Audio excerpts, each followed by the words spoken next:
नमस्ते। सत्यार्थ प्रकाश एक अध्ययन के 46वें सत्र में आपका स्वागत है। हम सत्यार्थ प्रकाश के चतुर्थ समुल्लास जो गृहस्थाश्रम से संबंधित है उसका अध्ययन कर रहे हैं और लगभग समापन पर आ चुके हैं। विवाह कैसे होना चाहिए, युवक और युवती की आयु क्या होनी चाहिए, किस प्रकार से स्वयंवर विवाह होना चाहिए दोनों की आपसी सहमति से, और फिर विवाह के कई प्रकार 8 प्रकार श्रेणियां हैं। और फिर हमने देखा कि गृहस्थाश्रम में उनके क्या कर्तव्य हैं जिसको धर्म कहते हैं। तो धर्म भी 2 प्रकार के थे। एक तो सामान्य जो हर गृहस्थी के लिए है। हर गृहस्थी ने अलग अलग पेशा व्यवसाय आदि अपनाया हुआ है, जिसे उस समय कहते थे ब्राह्मण, क्षत्रिय, वैश्य, शूद्र। आज कह सकते हैं एजुकेशन सेक्टर में है, लॉ एनफोर्समेंट सेक्टर, और वैश्य हो गया उत्पादन वाणिज्य में, प्रोडक्शन, मैन्युफैक्चरिंग या ट्रेड, व्यापार, दुकान जो कहते हैं। इसमें कृषि भी आ गई उत्पादन में, जो बहुत प्रमुख है। बिना खाद्यान्न के तो किसी का गुजारा नहीं। और शुद्ध है जो सर्विस क्लास है। तो इनके जो विशेष धर्म है उनका भी हमने अध्ययन किया। क्षत्रिय क्षात्र धर्म जो है क्षत्रियों का, उसके बारे में महर्षि ने लिखा है कि इसका एक अलग अध्याय बनेगा, तो बाद में देखेंगे। इसके बाद हम एक विशेष प्रकरण में आ चुके थे जिसको कहते हैं नियोग। क्योंकि विवाह का मुख्य उद्देश्य संतानोत्पत्ति है, किंतु कभी कभी दुर्भाग्यवश पति पत्नी में से किसी एक का निधन हो जाए, तो एक विधवा है या एक विधु अकेला है या उसे और फिर संतान की इच्छा है, तो एक व्यवस्था थी जिसको नियोग कहते हैं, जिससे कि उस विधवा या विधु के एक संतान की प्राप्ति हो जाए। अब मानव समाज में तो आप जानते ही हैं कि माता और पिता के संसर्ग से संतान होती है। एक अकेला संतान को जन्म नहीं दे सकता।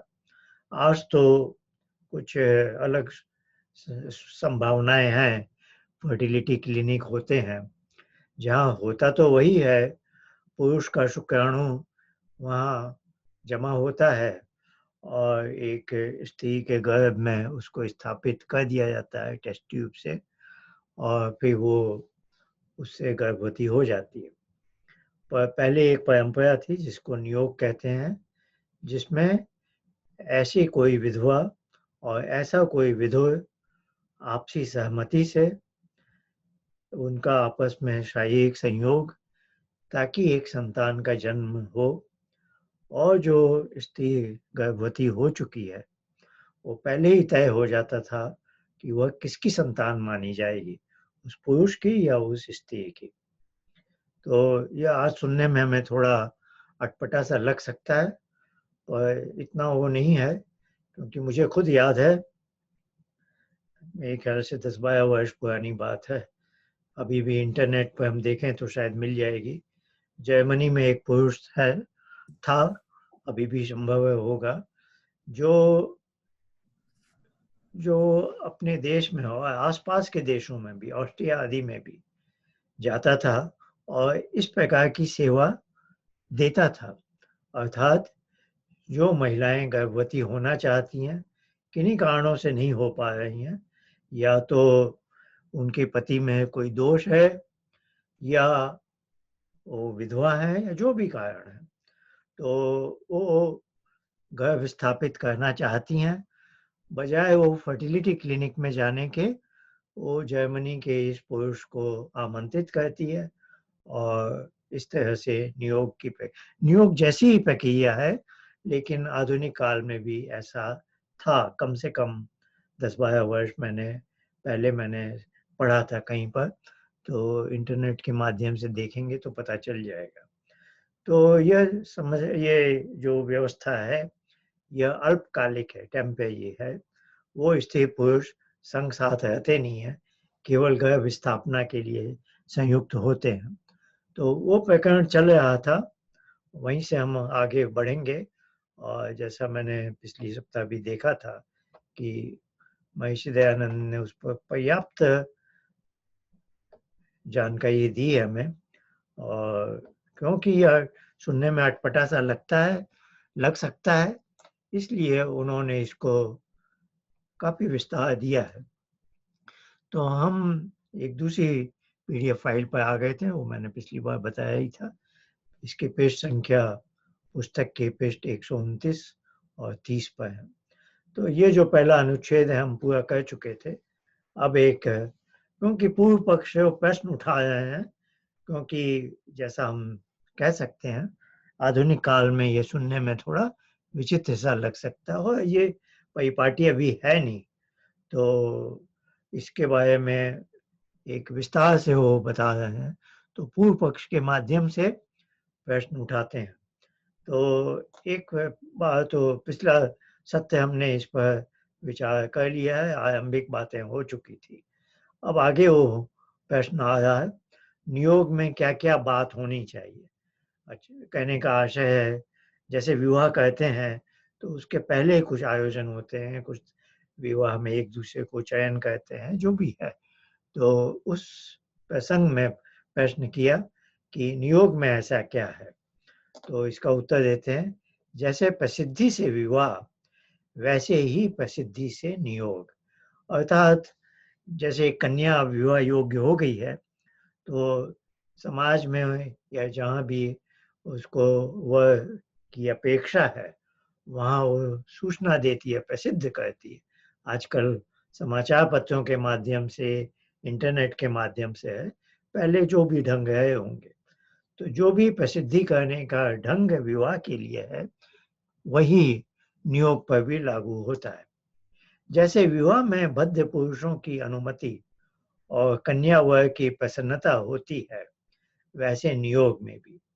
तो विवाह में जैसे कहा, जिस कन्या का जिस वर से विवाह होना है उनकी पारस्परिक प्रसन्नता तो है ही, और कुछ बद्ध पुरुषों की अनुमति भी है, यानी हम अपने माता पिता की भी सहमति लेना चाहते हैं।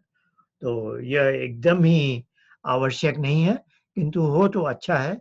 मुख्य है युवक और युवती की पारस्परिक सहमति। तो कहते हैं ऐसा ही नियोग में भी होना है। अर्थात जब स्त्री पुरुष का नियोग होना है तब अपने कुटुंब में पुरुष स्त्रियों के सामने कहें कि हम दोनों नियोग संतानोत्पत्ति के लिए करते हैं। जैसे विवाह सबके सामने होता है, सबकी जानकारी में होता है, छिप कर नहीं किया जाता, वैसे ही स्त्री पुरुष समाज में उपस्थित लोगों को प्रसिद्ध करके बोलते हैं कि हम दोनों एक तरह की व्यवस्था के अंतर्गत संयुक्त होना चाहते हैं एक संतान प्राप्ति के लिए। जब नियोग का नियम पूरा होगा तब हम संयोग न करेंगे। जो अन्यथा कहें तो पापी और जाति व राज्य के दंडनीय हो। महीने महीने में एक बार गर्भाधान का कर्म करेंगे। गर्भ रहे पश्चात 1 वर्ष दिन तक पृथक रहेंगे। तो हमारा संसर्ग होगा जो गर्भ स्थापना के लिए है, और जैसा एक स्त्री का मासिक धर्म महीने महीने में होता है, और जब अगला नहीं होता तब वो समझ जाती है कि गर्भ स्थापित हो गया। गर्भ स्थापित नहीं हुआ है तो पुनः हेतुदान की, जिसको वीर्य स्थापना की विधि कहते हैं, गर्भाधान की विधि कहते हैं, वो फिर से करनी होगी। तो उद्देश्य है संतानोत्पत्ति। प्रश्न है, अब नियोग अपने वर्ण में होना चाहिए व अन्य वर्णस्थ के साथ भी। तो इसका उत्तर देते हैं, अपने वर्ण में व अपने से उत्तम वर्णस्थ पुरुष के साथ, अर्थात वैश्या स्त्री। ये वैश्या शब्द एक और होता है वैश्या, ये है वैश्या। तो वैश्या तो आप जानते हैं जो वैश्यावृत्ति करती है, और यह है वैश्य की पत्नी वैश्या। तो वैश्या स्त्री वैश्य पुरुष के साथ अर्थात क्षत्रिय और ब्राह्मण के साथ। क्षत्रिय स्त्री क्षत्रिय और ब्राह्मण के साथ और ब्राह्मणी ब्राह्मण के साथ नियोग कर सकती है। यह एक भाषा आ गई है कि कुछ वर्ण जैसे वैश्य के संदर्भ में क्षत्रिय और ब्राह्मण वर्ण उत्तम है, ऊपर है, और क्षत्रिय वर्ण के लिए जैसे ब्राह्मण वर्ण ऊपर है। तो इसका यह आशय नहीं है कि समाज में वही है, चारों वर्ण एक जैसे हैं, किंतु यह एक नियोग की विधि के संदर्भ में यह बात कही जा रही है। इसका अर्थ यह न लिया जाए कि चार वर्ण में कोई वर्ण ऊंचा है कोई नीचा है, ऐसी बात नहीं है। तो ये नियोग में किस तरह की परंपरा का निर्वाह होगा उसके विचार से उस संदर्भ में ये कहा गया है। इसका तात्पर्य यह है कि वीर्य सम व उत्तम वर्ण का चाहिए, अपने से नीचे के वर्ण का नहीं। स्त्री और पुरुष की सृष्टि का यही प्रयोजन है कि धर्म से अर्थात वैदोक्त रीति से विवाह व नियोग से संतानोत्पत्ति करना।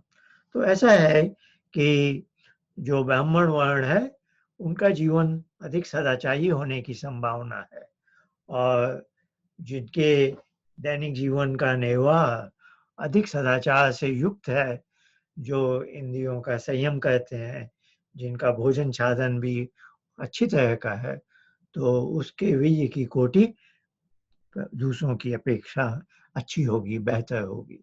तो यह एक भावना है जो, क्योंकि जो खान पान और जिसको हम जीवन शैली बोलते हैं, लाइफ स्टाइल बोलते हैं, यह एक ब्राह्मण वर्ण वाले व्यक्ति का वैसा होना चाहिए, अधिक सात्विक प्रकार का, और क्षत्रिय वर्ण की अपेक्षा, और क्षत्रिय वर्ण का वैश्य वर्ण की अपेक्षा, क्योंकि वैश्य वर्ण वाले को धन संपदा पर ज्यादा ध्यान देना है और उसका जीवन भी उसके उपभोग में कुछ अधिक हो जाता है, क्योंकि वो धनी होते हैं तो अपने ऊपर अधिक खर्च भी करते हैं। तो थोड़ा भोग विलास, वैसा भोग विलास तो नहीं कहेंगे, किंतु हाँ, जो उत्तम पदार्थों का ही, लेकिन सात्विक कम और आदि ज्यादा हो सकता है। प्रश्न अब फिर उठाया, पुरुष को नियोग करने की क्या आवश्यकता है, क्योंकि वह दूसरा विवाह करेगा। अब यह एक विधु की बात चल रही है। तो जैसा उस समय की रूढ़िवादी समाज में जो स्थिति थी, आज से 100-125 साल पहले, और आज भी एक यह सामान्य है कि एक पुरुष क्या है कि पत्नी का यदि आकस्मिक निधन हो जाता है और उसकी अभी भी विवाह योग्य आयु है, तो वह प्रायः विधु बनकर अपना जीवन पूरा नहीं बिताता, बल्कि एक दूसरा विवाह कर लेता है। और विधवा भी कर लेती है, पर उसमें उसमें उस समय कम से कम समाज में थोड़ी बाधा थी। पर महर्षि दयानंद का यही योगदान है कि उन्होंने विधवा स्त्री के भी पुनर्विवाह का, विधवा स्त्री का विधु से पुनर्विवाह हो, इसका एक तरह से इसकी स्थापना की और इसको बल प्रदान किया। तो विधवा का विवाह विधु से ही होना चाहिए, वैसे ही विधु का विवाह भी विधवा से ही होना चाहिए, न कि किसी कुंवारी कन्या से। तो यहाँ प्रश्न उठाया है कि इस पुरुष को नियोग करने की क्या आवश्यकता है, क्योंकि वह आसानी से दूसरा विवाह कर लेगा, कुंवारी कन्या से भी कर लेते हैं। तो वैसा उस आशय का प्रश्न उठाया। तो इसका उत्तर देते हैं, हम लिख आए हैं पहले, और ये प्रकरण आ चुका था। द्विजों में स्त्री और पुरुष का एक बार ही विवाह होना वेदादि शास्त्रों में लिखा है, द्वितीय बार नहीं।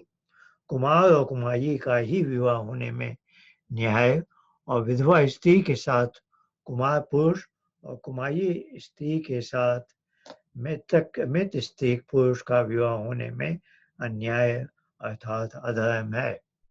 जैसे विधवा स्त्री के साथ पुरुष विवाह नहीं किया चाहता, वैसे ही विवाह और स्त्री से समागम किए हुए पुरुष के साथ विवाह करने की इच्छा कुमारी भी नहीं करेगी। जब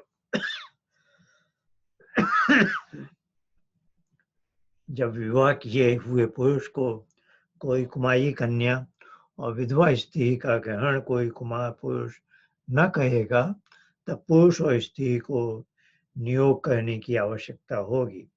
और यही धर्म है कि जैसे के साथ वैसे का ही संबंध होना चाहिए। तो ये बातें हमने पिछले सप्ताह भी देखी थी। इस पर जोर देने के लिए इस प्रसंग को फिर से उठाया है और फिर उनकी शास्त्रीय उनका मंतव्य यही है कि द्विजों में अर्थात ब्राह्मण क्षत्रिय वैश्य में विवाह एक ही बार होना चाहिए।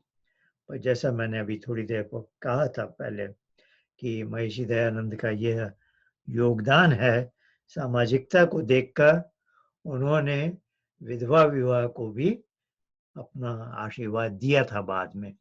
वह एक समाज का आपद धर्म समझकर, अन्यथा आप जानते हैं अभी भी यह होता है वृंदावन और काशी में बहुत सारी विधवाएं बहुत अल्प आयु की हैं, साया जीवन बिताती हैं और उनको बहुत अन्याय का शोषण का शिकार होना पड़ता है। मंदिरों में और या आसपास उनके साथ बहुत दुराचार होता है और वो कुछ कह भी नहीं पाती हैं। तो इस भावना को देखते हुए कि विधवा अल्प आयु की युवतियां जिनकी बहुत आयु कम है लेकिन वो एक तरह का नायकी जीवन बिताने को विवश हो जाती हैं, इस बात को ध्यान में रखकर आपद धर्म की को मानकर महर्षि दयानंद ने यह कहा कि विधवाओं का विवाह हो जाना चाहिए। आइए आगे प्रश्न उठाते हैं। वो जैसे विवाह में वेदादि शास्त्रों का प्रमाण है, वैसे नियोग में प्रमाण है वह नहीं। तो अब नीचे दो मंत्र दे हैं ऋग्वेद से, बताते हैं इस विषय में बहुत प्रमाण है, देखो और सुनो। तो अब जो प्रमाण कहा वो है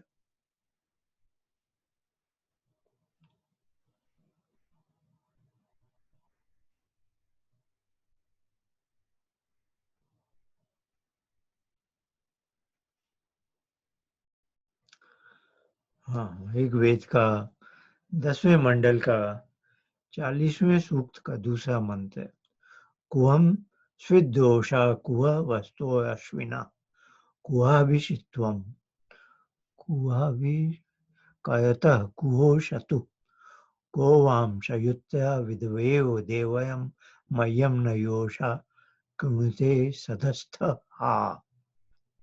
इसका अर्थ लिखे हैं, हे अश्विना स्त्री पुरुषों, जैसे देवयम विधवेव देव को विधवा और योषा मय्यन्न विवाहिता स्त्री अपने पति को सधस्थे समान स्थान शय्या में एकत्र होकर संतानोत्पत्ति को आकृण्यते सब प्रकार से उत्पन्न करती है, वैसे तुम दोनों स्त्री पुरुष कहाँ रात्रि और कहाँ दिन में वसे थे, कहाँ पदार्थों की प्राप्ति की और किस समय कहाँ वास करते थे, को वाम शयुत्या तुम्हारा शयन स्थान कहाँ है तथा कौन व किस देश के रहने वाले हो।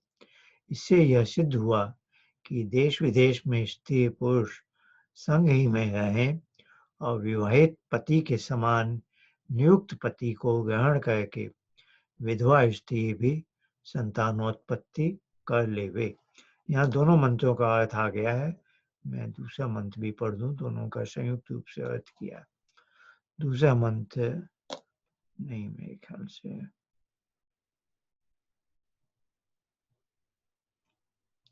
नहीं, पहले मंत्र का ही है, उसी में एक प्रश्न उठ रहा है देव शब्द को लेकर। तो अब ये इसको वैसे पूरक प्रश्न समझ सकते हैं, सप्लीमेंट्री प्रश्न है।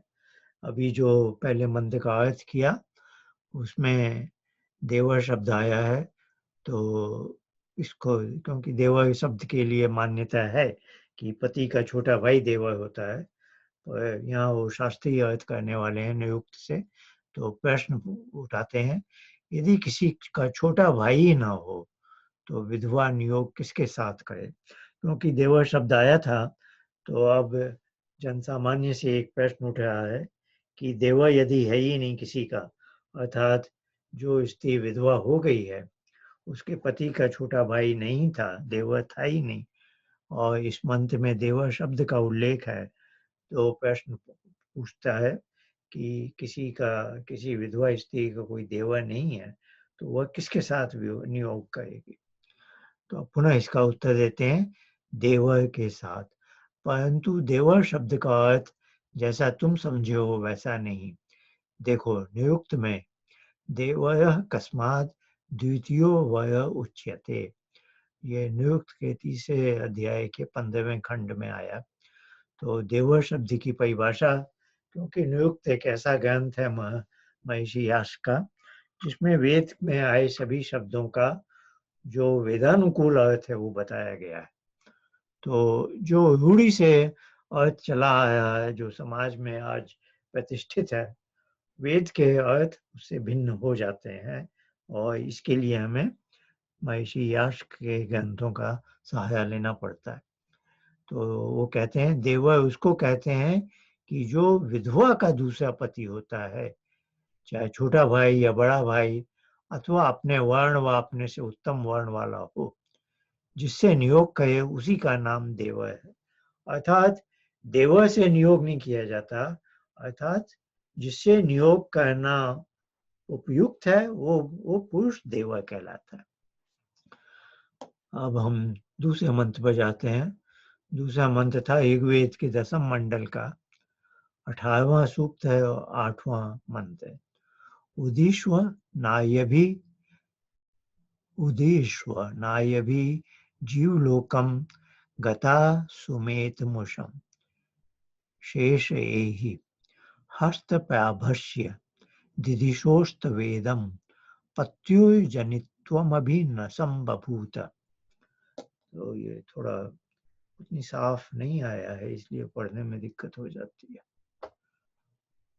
तो इसका अर्थ लिखे हैं, हे नाई विधवे,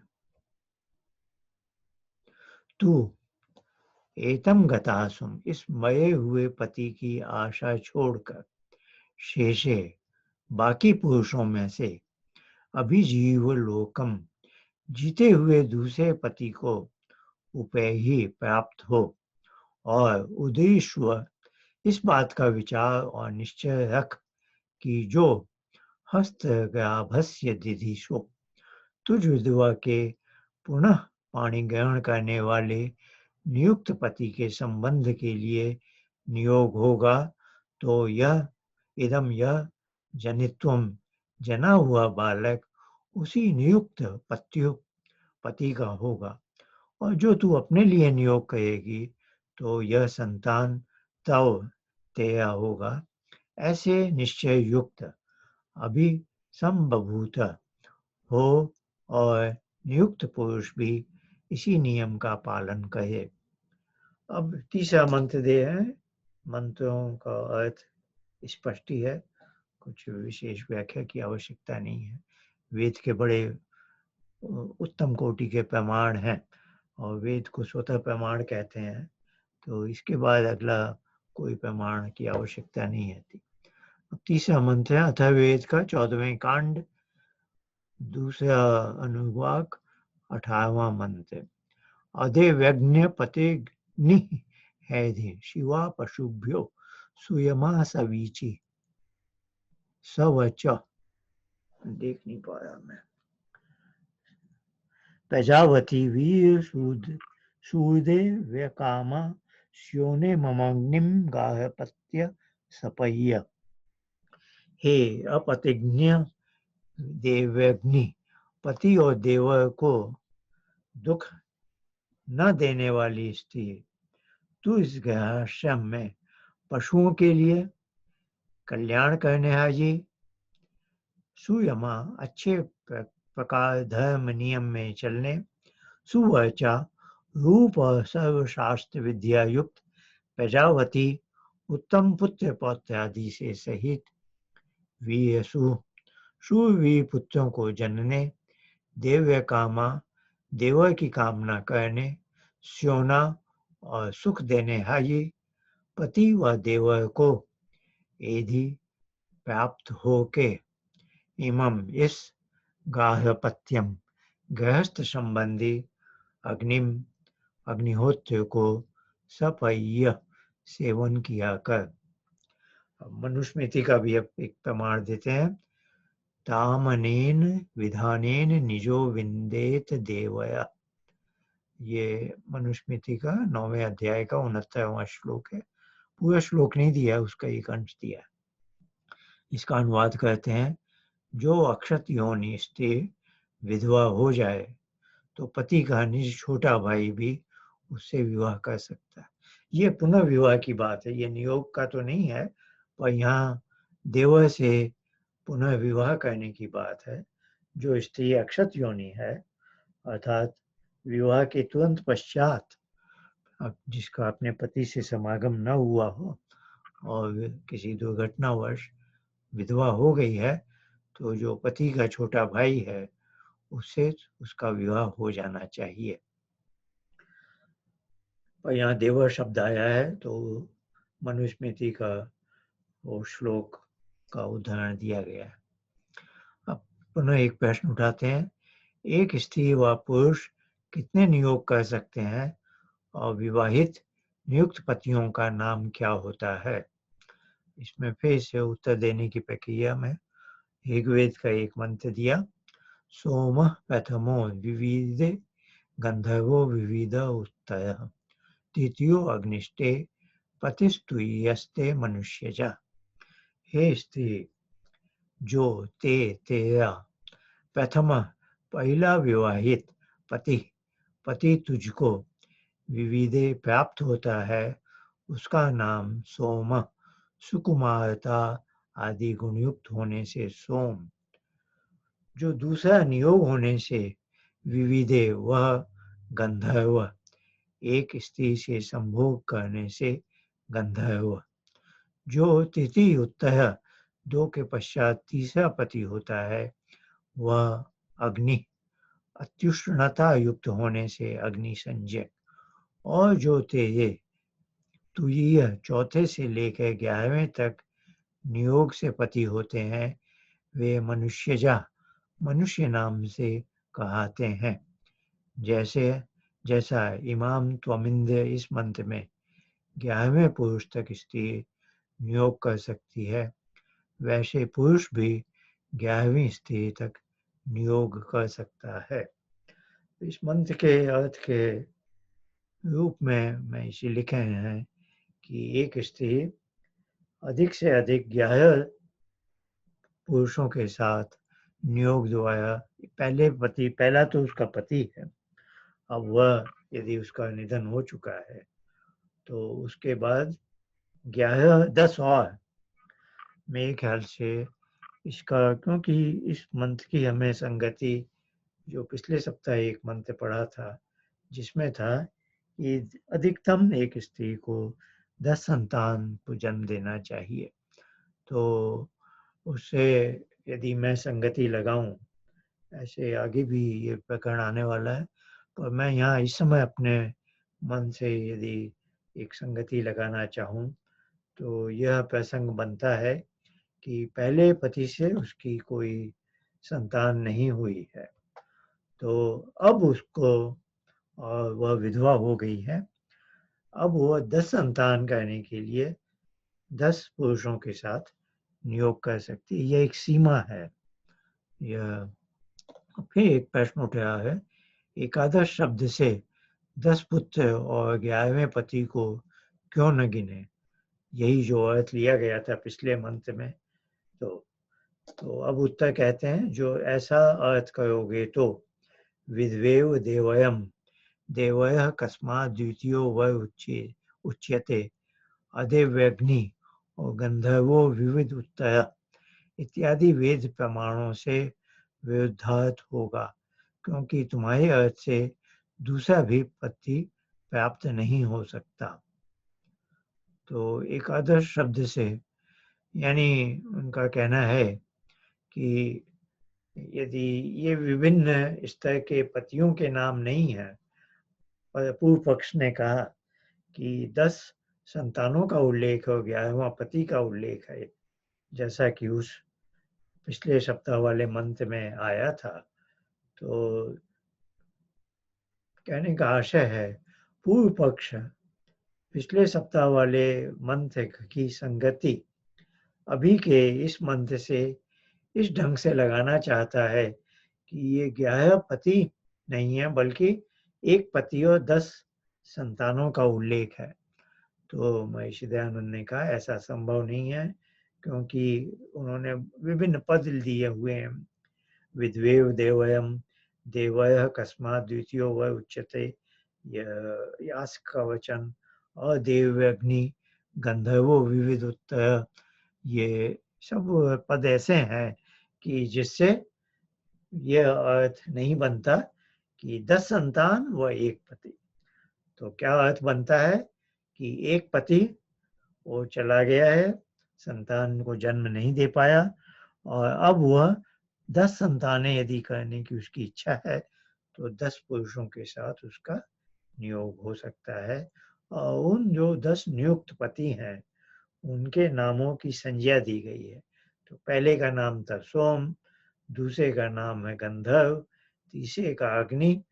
ऐसे तो एक जगह वो लिख चुके हैं कि 2 ही होने चाहिए, पर 10 संतान की भी एक सीमा है। तो किसी की इच्छा है 10, लेकिन हाँ, एक पुरुष के साथ 2 ही। तो फिर वो जो 10 हैं वह दूसरे तीसरे के बाद वाले, पहले दूसरे तीसरे का नाम हो गया सोम, गंधर्व और अग्नि। उसके बाद वाले सब मनुष्य कहते हैं। अब यहाँ पर एक श्लोक आता है, देवयाद्वा सपिंडाद्वा स्त्रिया सम्यक नियुक्तया प्रजेप्सिताधिगंतव्या संतानस्य परीक्षये। ये आगे भी शायद कुछ श्लोक हैं, एक और भी श्लोक है, ज्येष्ठो यवीयशो। एक एक का हम देखते हैं। अभी पहला श्लोक पढ़ा, उसका अर्थ लिखते हैं। मनु जी ने लिखा है कि सपिंड अर्थात पति की 6 पीढ़ियों में पति का छोटा व बड़ा भाई अथवा स्वजाति तथा अपने से उत्तम जातिस्थ पुरुष से विधवा स्त्री का नियोग होना चाहिए, परंतु जो वह मृत स्त्री पुरुष और विधवा स्त्री संतानोत्पत्ति की इच्छा करती है तो नियोग होना उचित है, और जब संतान का सर्वथा क्षय हो तब नियोग होवे। कहने का आशय है कि कोई स्त्री विधवा हो गई है तो उसे यदि नियोग करना है तो सपिंड अर्थात उसी कुल में जो उसका बड़ा अर्थात छोटा भाई हो, जो मृतक जो मृत हो चुका है पुरुष, तो उससे, क्योंकि इन दोनों का विवाह हुआ है तो दुहिता वाली बात है, दूर के हैं दोनों। तो अब पति चला गया है तो पति के ही कुल या पिंड जिसको कहते हैं 6 पीढ़ियों का, उसी में कोई स्वजाति, यहाँ जाति शब्द कास्ट वगैरह में आप समझ लीजिए जो बोलचाल के शब्द में आया है, अन्यथा जाति शब्द हमारे यहाँ शास्त्रीय दृष्टि से मनुष्य जाति है, एक जाति। तो कोई पति का छोटा व बड़ा भाई हो, उसे संतान चाहिए, यहाँ संतान स्त्री को चाहिए, तो वह पति के कुल के ही किसी से नियोग कर सकती है, ऐसा मनु ने विधान में लिखा है। दूसरा श्लोक है, ज्येष्ठो यवीयसो भायम यवीयान वाग्यजस्तेयम पतितो भवतो गत्वा नियुक्तावप्य नापदी। इसका अर्थ लिखते हैं, जो आपातकाल अर्थात संतानों की के होने की इच्छा न होने में बड़े भाई की स्त्री से छोटे का और छोटे की स्त्री से बड़े भाई का नियोग होकर संतानोत्पत्ति हो जाने पर भी पुनः वे नियुक्त आपस में समागम करें तो पतित हो जाएं, अर्थात एक नियोग में दूसरे पुत्र के गर्भ रहने तक नियोग की अवधि है, इसके पश्चात समागम न करें। तो जो अभी पिछले श्लोक में जो बात कही थी कि पति के कुल का कोई भाई हो, तो यहाँ मनु ने जोर देकर कहा है कि यह जो समागम है ये केवल संतानोत्पत्ति के लिए है, इसके अलावा उनका समागम नहीं होना चाहिए, और यदि वो कहते हैं तो वो पतित माने जाएंगे। इसके बाद एक तीसरा श्लोक है जो पूरा नहीं दिया है, लेकिन उसका एक अंश है, शायद वो पहले कहीं बताया जा चुका है, तो एक उसका संकेत मात्र है, और ऐसा क्षेत्र। तो उस तीसरा श्लोक जो है वो शायद पहले कहीं आ चुका है और उसका पूरा अर्थ दिया है। और जो दोनों के लिए नियोग हुआ हो तो चौथे गर्भ तक, अर्थात पूर्वोक्त इसी से 10 संतान तक हो सकते हैं। पश्चात विषय शक्ति गिनी जाती है, इससे वे पतित गिने जाते हैं। और जो विवाहित स्त्री पुरुष भी 10वें गर्भ से अधिक समागम करें तो कामी और निंदित होते हैं, अर्थात विवाह व नियोग संतानों ही के अर्थ किए जाते हैं, पशुवत काम क्रीड़ा के लिए नहीं। तो जो पहले भी कहा था कि एक स्त्री विशेष एक पुरुष विशेष के साथ अधिकतम 2 बार नियोग कर सकते हैं, और संतान की इच्छा है स्त्री को चाहिए तो किसी दूसरे पुरुष के साथ, तो उसी बात को दोहराया है यहाँ कि इससे अधिक उनका आपस में संपर्क नहीं होना चाहिए। अब एक नया थोड़ा प्रकरण आ रहा है कि, तो देखते हैं, प्रश्न से समझ में आ जाएगा। प्रश्न उठाते हैं, नियोग मरे पीछे ही होता है या जीते पति के भी? तो इसका उत्तर देते हैं, जीते भी होता है। अब इसमें ऋग्वेद का एक मंत्र दे रहे हैं, 10वें मंडल के 10वें सूक्त का, उसका एक अंश ही दिया है। अन्यम इच्छस्व सुभगे पतिम मत।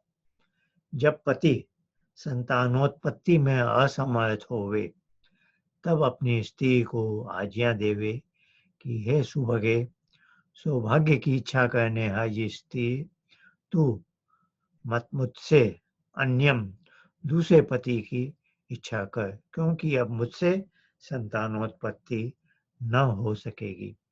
तो कभी ऐसा होता है कि एक पुरुष के शुक्राणुओं में कुछ दोष है, तो वह गर्भ स्थापना में सफल नहीं हो पाता है।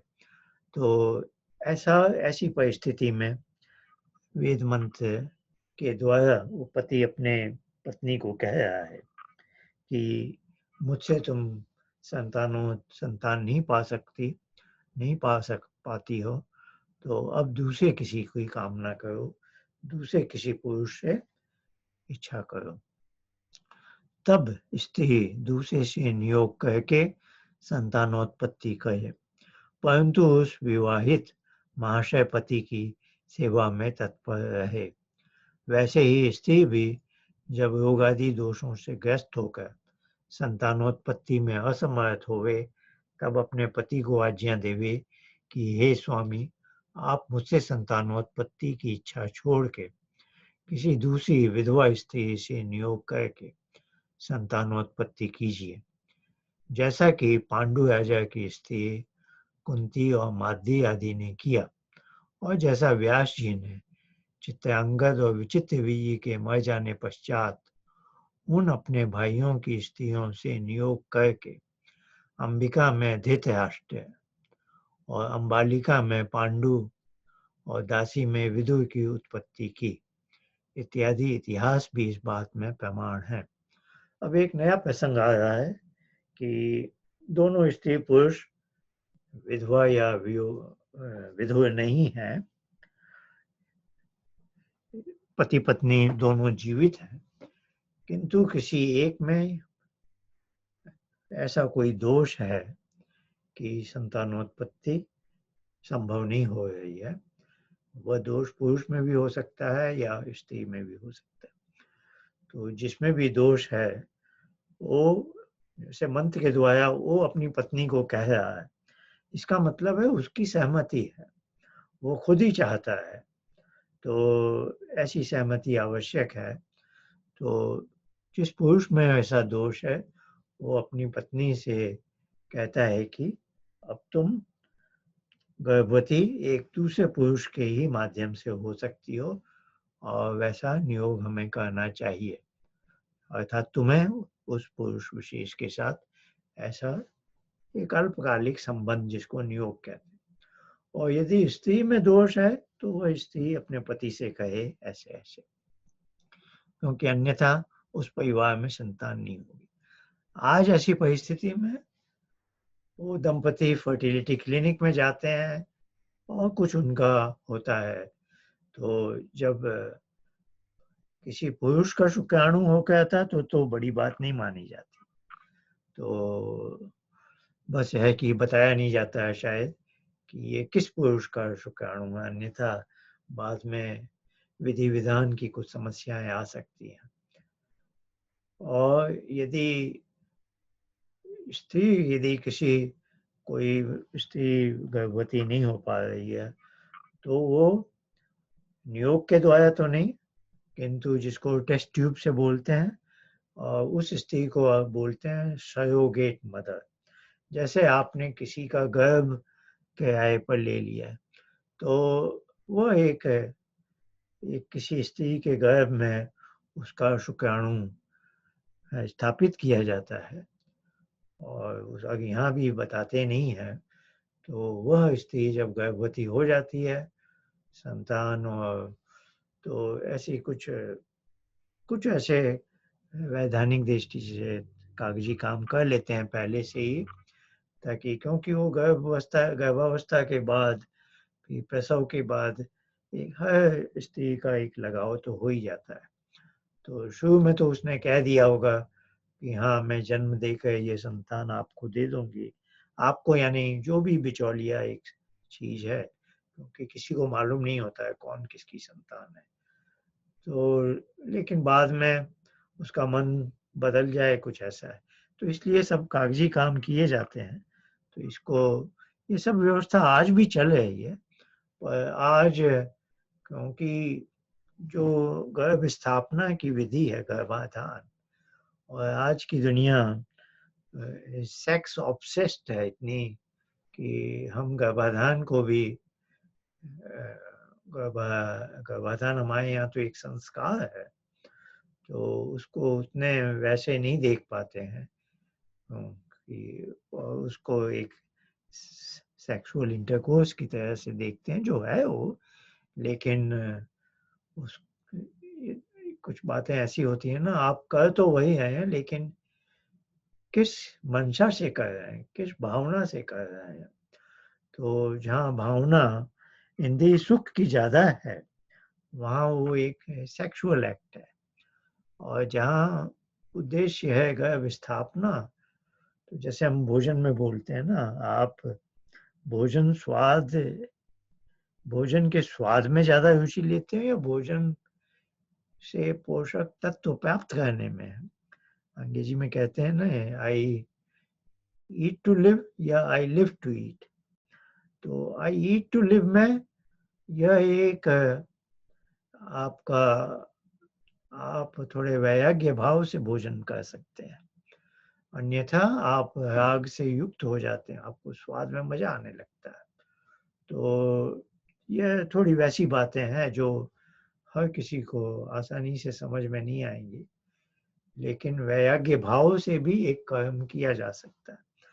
तो उस भावना को समझाने के लिए महर्षि दयानंद ने इतिहास के कुछ उदाहरण दिए हैं कि पहली एक पीढ़ी में जो चित्रांगद और विचित्र वीर्य, उनके मर जाने पर उनकी स्त्रियों से जो अंबिका थी, उसकी पत्नी अंबिका से। तो व्यास जी को बुलाया गया कि क्योंकि वो ब्राह्मण हैं और ये राज परिवार के हैं, तो जैसा भी देखा था उत्तम वर्ण के कारण, तो व्यास जी ने उनमें गर्भ स्थापना की। तो अंबिका से धृतराष्ट्र का जन्म हुआ और अंबालिका से पांडु का, और एक दासी से भी एक यानी उससे भी, कि यदि, क्योंकि कुछ प्रश्न आया होगा उस राजा के मन में कि कहीं रानियों में भी तो कोई दोष नहीं है। तो जब बुलाया ही गया है नियोग के लिए, तो उन्होंने यह सोचकर कि अंबिका में गर्भ स्थापित यदि नहीं होता है, संतान नहीं हो पाती और बालिका भी संतान को जन्म नहीं दे पाती, तो दासी की तो संतान होने की अधिक संभावना है। तो यह प्रसिद्ध है कि अंबिका थोड़ी भय से हो गई, तो उसकी संतान बोलते हैं पांडु पीली हो गई कि क्योंकि उसकी माता गर्भाधान की प्रक्रिया में भयभीत थी और बालिका तो एकदम डर गई और आंखें बंद कर ली। तो उसकी संतान धृतराष्ट्र, जो पांडु से छोटा है लेकिन अंधा हो गया जन्मांध ही, और विदुर बहुत भला आदमी निकला, सब तरफ से बुद्धिमान भी। तो पहले राजा पांडु को बनना था, फिर धृतराष्ट्र को, और विदुर उनका प्रधानमंत्री बना। तो पांडु क्योंकि उतना वो विजय युक्त नहीं था, जो भी आप कह लीजिए, थोड़ा, तो थोड़े दिन राजपाट करके उसे वैराग्य हो गया या उसने छोड़ दिया, और फिर धृतराष्ट्र के जो पुत्र हैं दुर्योधन आदि, उन्होंने राज्य मांगा, जबकि परंपरा ये थी कि पांडु यदि आ जाए तो पांडु बड़े भाई के पुत्र को पहले राजा बनने का अवसर दिया जाएगा, तो युधिष्ठिर को मिलना चाहिए था। फिर ये बंटवारा हुआ कि चलो शांति से रह लो। तो जो हस्तिनापुर मूल राजधानी थी, उस पर धृतराष्ट्र का शासन चलता रहा, और युधिष्ठिर आदि 5 भाई को पांडु ने तो स्वेच्छा से ही राज सिंहासन छोड़ दिया था। तो उनके जो 5 पुत्र हैं जो पांडव कहलाए, उनकी राजधानी इंद्रप्रस्थ बन गई। और फिर ये जाकर आगे द्यूत क्रीड़ा में युधिष्ठिर हार गए, फिर वनवास हुआ 12 वर्ष का और 1 वर्ष का ज्ञातवास। फिर जब लौट के आए तो इन्होंने वापस अपना इंद्रप्रस्थ मांगा, लेकिन दुर्योधन ने मना कर दिया, और फिर कृष्ण गए समझौता कराने, लेकिन दुर्योधन ने कहा मैं सुई की नोक 5 गांव तो क्या, मैं सुई की नोक के बराबर जी में। फिर वो न्याय और धर्म के लिए कहते हैं महाभारत का बड़ा युद्ध हुआ। तो ये उस समय का बता रहे हैं। और पांडु क्योंकि वह विहीन था, यानी वो उसमें वो नहीं थी, तो उसकी स्त्री कुंती, और उसने भी दूसरा विवाह किया, क्योंकि उस समय के राजाओं का ये था कि पहली स्त्री से संतान नहीं हो रही है, तो सोचते थे कि शायद स्त्री में कुछ दोष है, तो एक और विवाह कर लेते थे। ऐसा ही दशरथ ने भी किया। पहली पत्नी कौशल्या थी, कौशल देश की, वो संतान नहीं हुई, तो कैकई देश की जो कैकई थी उससे विवाह करने गए, उससे भी संतान नहीं हुई, तो तीसरा विवाह किया सुमित्रा से, और वहां भी वो, ये तो महाभारत काल है जो कलयुग के आरंभ का है, अभी से 5100 लगभग साल पहले का है। तो उस समय क्या वर्णन है, और वो जो रामायण वाला है वो तो त्रेता युग के समापन पर है, तो बीच में वो द्वापर युग पूरा है जो 8,64,000 साल का है। तो इससे महाभारत से 8.5 लाख साल पहले की बात है। उस समय भी दशरथ ने भी नियोग किया। रामायण में उसको, क्योंकि नियोग की विधि जो बहुत थोड़े एक कवि के मुख से एक दृष्टांत से, एक काल्पनिक ढंग से बताई गई, उपमा देकर कह के। तो उसमें है कि जैसे पुतेष्टि यज्ञ किया, एक ऋषि को बुलाया और ऋषि अपनी पत्नी सहित आए हैं, यानी उसकी पत्नी की सहमति है कि ये नियोग करने तुम जा रहे हो। तो दशरथ की तीनों पत्नियों के साथ उन्होंने, तो वाल्मीकि ने वर्णन ऐसा किया है जैसे पुत्रेष्टि यज्ञ हुआ है, एक विशेष खीर बनाई गई है और तीनों महिलाओं को खीर पिलाई गई और जैसे खीर से संतान हो गई है। तो ये कवि की उपमा है, असल में है कि उस ऋषि के द्वारा तीनों यानियों में गर्भ स्थापित किया गया, जैसे होता है स्त्री पुरुष के संयोग से, और इस नियोग का नाम दे दिया पुत्रेष्टि यज्ञ।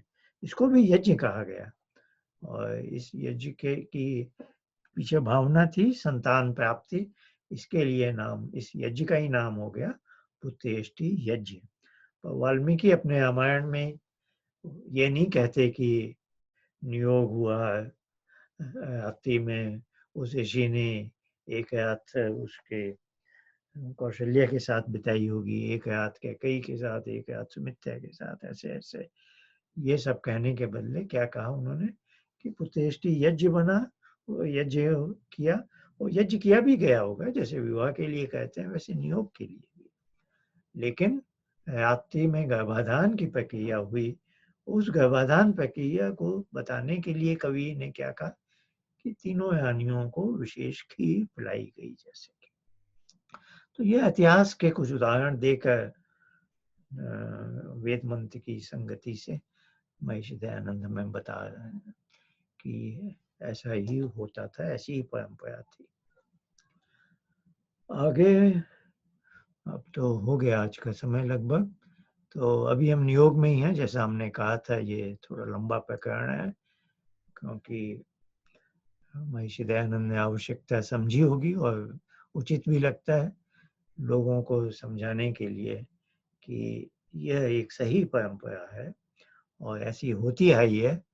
वेद का इसमें प्रमाण है, ऐतिहासिक प्रमाण भी है। तो ये अभी हम पृष्ठ 134 के ऊपर का हिस्सा देख चुके हैं। आगे के 2 मनुस्मृति के श्लोक हैं, इसके बाद और भी ये प्रसंग चल रहा है।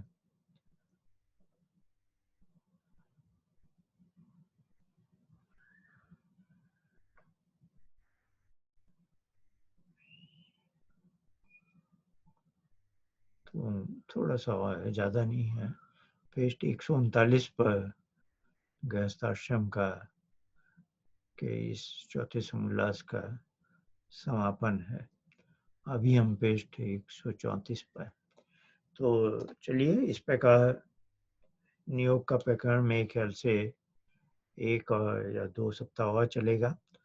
अब हम अगले सप्ताह मिलेंगे। धन्यवाद।